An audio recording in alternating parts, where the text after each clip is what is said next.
Trent's Last Case by E.C. Bentley. This book is read by Simon Vance. This recording of the full-length reading of Trent's Last Case was produced in 1999 by Joss Recordings, which holds the copyright thereto. Neither this recording nor any part thereof may be reproduced or used for any purpose without prior written authority from Joss Recordings. To Gilbert Keith Chesterton. My dear Gilbert, I dedicate this story to you. First, because the only really noble motive I had in writing it was the hope that you would enjoy it. Second, because I owe you a book in return for The Man Who Was Thursday. Third, because I said I would, when I unfolded the plan of it to you surrounded by Frenchmen 2 years ago. Fourth, because I remember the past.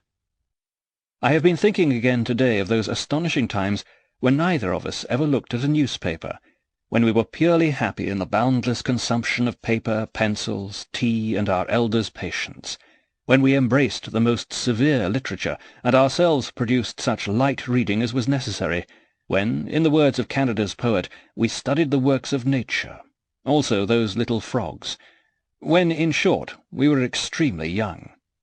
For the sake of that age, I offer you this book. Yours always, E.C. Bentley. Introduction by Dorothy Sayers.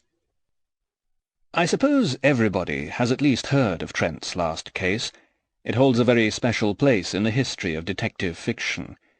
If you were so lucky as to read it today for the first time, you would recognize it at once as a tale of unusual brilliance and charm.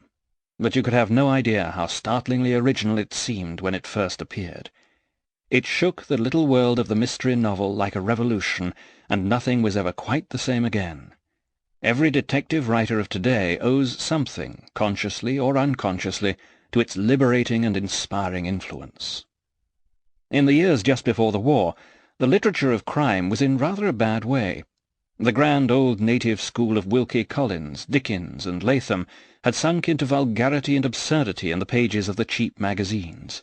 Conan Doyle had done his best work, and his imitators were growing steadily more stereotyped, both in matter and style.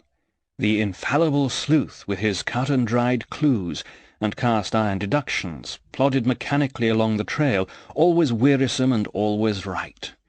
The detective story had become a byword for dull illiteracy, and no writer of any distinction would turn his hand to a form of literature that was fast abandoning all claim to be considered literature at all.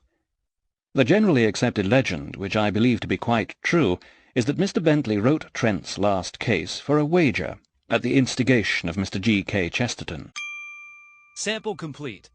Ready to continue?